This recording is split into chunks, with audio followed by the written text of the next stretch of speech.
ఓం శ్రీ మాత్రే నమః. మిథున రాశి వారికి 2026 శ్రీ పరాభవనామ సంవత్సరం మిమ్మల్ని చీయన్న వారే మీ కాళ్ళు మొక్కుతారు. ఇప్పటి వరకు మీరు పడిన కష్టాలు అన్నింటి నుండి మీకు విముక్తి రాబోతోంది. కలలో కూడా ఊహించలేనటువంటి అద్భుతమైన మార్పులు అయితే మీరు ఈ సమయంలో ఖచ్చితంగా చూస్తారని చెప్పడంలో సందేహం అయితే లేదండి. అసలు ఈ మిథున రాశి వారి లైఫ్ ఏ విధంగా మారబోతోంది, వీరి జీవితంలో కలగబోయే పూర్తి పరిణామాలు మార్పులు ఏ విధంగా ఉంటాయి, మిథున రాశి వారి యొక్క విద్య, ఉద్యోగ, వ్యాపార, వైవాహిక జీవితాల్లో వీరికి కాలం కలిసి రాబోతోందా లేదా అన్నీ కూడా ఇప్పుడైతే మనం క్లియర్గా ఈ వీడియో ద్వారా తెలుసుకుందాం. అంతకన్నా ముందే మీరు ఎవరైనా కొత్తగా కనుక మన ఛానల్ని చూస్తున్నట్లయితే తప్పకుండా వీడియోని లైక్ చేయండి. తప్పకుండా మన ఛానల్ని సబ్స్క్రైబ్ చేసుకోవడం మర్చిపోకండి. సబ్స్క్రైబ్ చేసుకోవడంతో పాటుగా పక్కనే ఉన్న బెల్ ఐకాన్లో ఆల్ని ట్యాప్ చేయండి.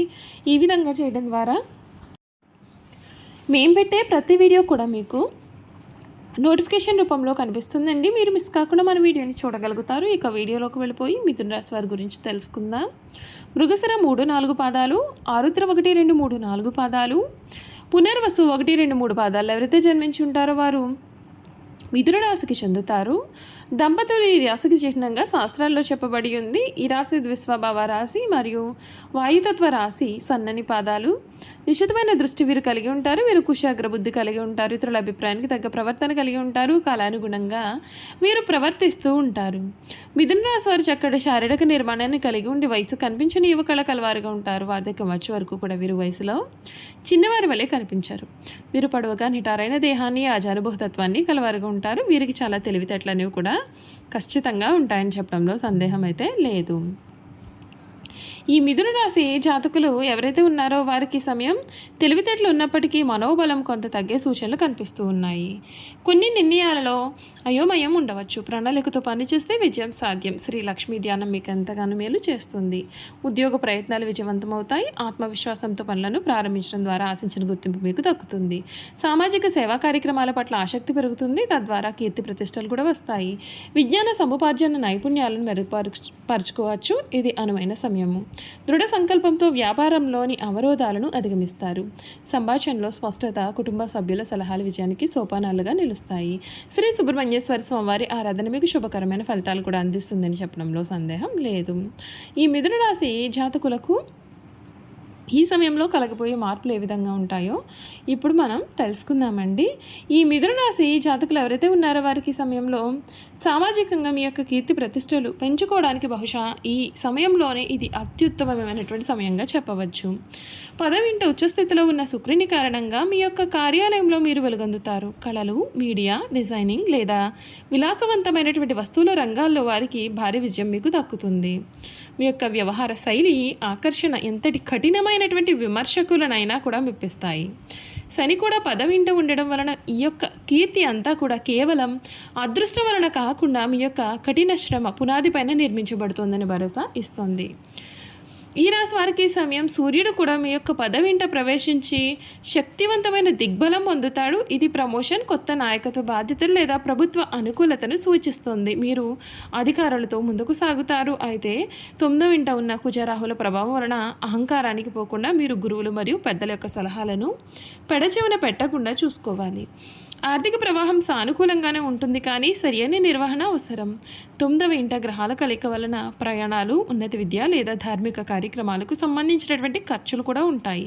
మీరు సుదూర ప్రయాణం కోసం కూడా లేదా మీ యొక్క నైపుణ్యాలను మెరుగుపరచుకోవడానికి డబ్బు ఖర్చు చేయవచ్చు.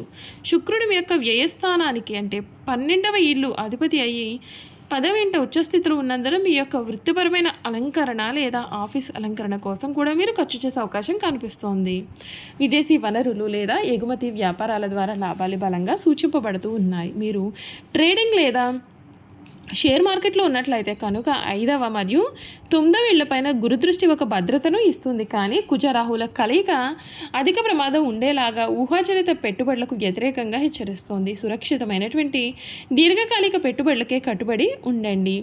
లగ్నంలో ఉన్న గురుడి అంటే బృహస్పతి వలన మీ యొక్క ఆరోగ్యం చాలా వరకు రక్షింపబడుతుంది. మీరు ఉత్సాహంగా సానుకూలంగా కూడా భావిస్తారు. అయితే 9వ మరియు 10వ గ్రహాల తీవ్రమైన ప్రభావం వలన మోకాళ్ళు, తోడలు మరియు తుంటి మాగాలపైన ఒత్తిడి అనేది పడుతుంది. మీరు ప్రయాణంలో ఉన్నట్లయితే కాళ్ళ నొప్పులు లేదా తిమ్మిరులు రాకుండా మధ్యలో విరామం తీసుకుని నడవండి. 9వ కుజరాహుల కలయిక వలన శరీరంలో పిత్త దోషం అంటే వేడి పెరిగి ఎసిడిటీ లేదా ఉష్ణ సంబంధిత సమస్యలు కలగవచ్చు. అతిగా కారం మసాలా ఉన్నటువంటి ఆహారానికి దూరంగా ఉండండి. అలాగే శని 10వ ఇంట ఉన్నందున పని ఒత్తిడి మీ యొక్క నిద్రపైన ప్రభావం చూపవచ్చు. నిద్రపోయే గంట ముందుగా పనులన్నీ పక్కన పెట్టి శాంతంగా ఉండడానికి ప్రయత్నం చేయండి.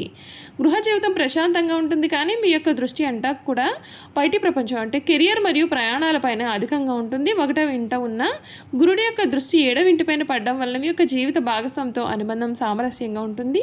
వారు మీకు అండగా ఉంటారు. మీ యొక్క వృత్తిపరమైన ప్రయత్నాల్లో భాగస్వామి సహాయపడే అవకాశం కూడా ఉంటుంది. ఇక్కడ ప్రధానంగా ఆందోళన కలిగించే అంశం మీ యొక్క తండ్రి లేదా తండ్రి సమానులతో అంటే 9వ ఇల్లు మీ యొక్క సంబంధం. ఇక్కడ ఉన్న కుజరాహుల కలయిక భావజాలపరమైనటువంటి ఘర్షణలు సృష్టిస్తుంది. వారి యొక్క సాంప్రదాయక భావాలలో మీరు విభేదించవచ్చు. ఈ నెల పెద్దలతో మతం లేదా రాజకీయాల గురించి వేడి వాదనలకు దూరంగా ఉండడం మంచిది.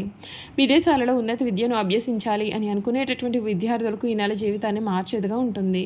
9వ ఇంట ఉన్న గ్రహాల చురుకుదనం విదేశీ విశ్వవిద్యాలయాల ప్రవేశాలకు మరియు వీసా ఆమోదాలకు గట్టిగా సహకరిస్తుంది. మీరు అడ్మిషన్ లెటర్ కోసం ఎదురు చూస్తున్నట్లయితే కనుక ఇప్పుడు అది వచ్చే అవకాశం ఉంటుంది. అయితే కుజరాహుల శక్తి మిమ్మల్ని నిలకడగా చేయవచ్చు. మీరు అకస్మాత్తుగా కోర్సులు మార్చాలని లేదా ఏదైనా సరే విభిన్నమైనటువంటి మార్గంలో వెళ్ళాలని, చదువు మధ్యలో ఆపేయాలని భావించవచ్చు. మీ యొక్క విద్యా మార్గంలో ఎటువంటి కఠినమైనటువంటి మార్పులు కూడా చేసే ముందైనా సరే దీర్ఘకాలికంగా ఆలోచించడానికి గురుడి యొక్క విజ్ఞానాన్ని అంటే 1వ ఇల్లును ఉపయోగించడం మీకు చాలా మంచిది.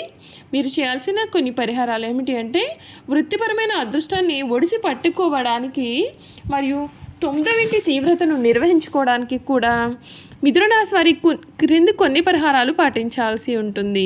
ముఖ్యంగా గురువులను గౌరవించండి. 9వ ఇల్లు అంటే గురుస్థానం కుజ మరియు రాహువుల వలన పీడింపబడుతున్నందున ఉపాధ్యాయులకు మరియు పెద్దలకు స్పృహతో గౌరవం ఇవ్వండి. వారితో వాదనలకు అసలు దిగవద్దు. శుక్రుని పరిహారం ఏమిటంటే శుక్రుడు ఉచ్చ స్థితిలో ఉన్నందున శుక్రవారం రోజున పేద మహిళలకు తెల్లటి బట్టలు, బియ్యం లేదా చక్కెర దానం చేయండి. ఇది మీ యొక్క వృత్తిపరమైన అదృష్టాన్ని బలపరుస్తుంది. ప్రయాణాలలో భద్రత ఏదైనా సరే సుదూర ప్రయాణం ప్రారంభించే ముందుగా కుజరాహుల చెడు ప్రభావాల నుండి అడ్డంకులు తొలగిపోయి భద్రత కలగాలని విఘ్నేశ్వరునికి కొబ్బరికాయ కొట్టండి.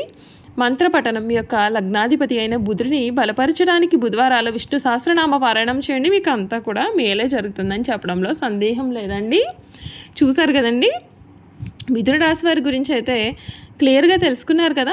ఈ వీడియో కనుక మీకు నచ్చినట్లయితే తప్పకుండా వీడియోని అయితే లైక్ చేయండి. తప్పకుండా మన ఛానల్ని సబ్స్క్రైబ్ చేసుకోవడం మర్చిపోకండి. సబ్స్క్రైబ్ చేసుకోవడంతో పాటుగా పక్కనే ఉన్న బెల్ ఐకాన్లో ఆల్ని ట్యాప్ చేయండి. ఈ విధంగా చేయడం ద్వారా మేము పెట్టే ప్రతి వీడియో కూడా మీకు నోటిఫికేషన్ రూపంలో కనిపిస్తుందండి.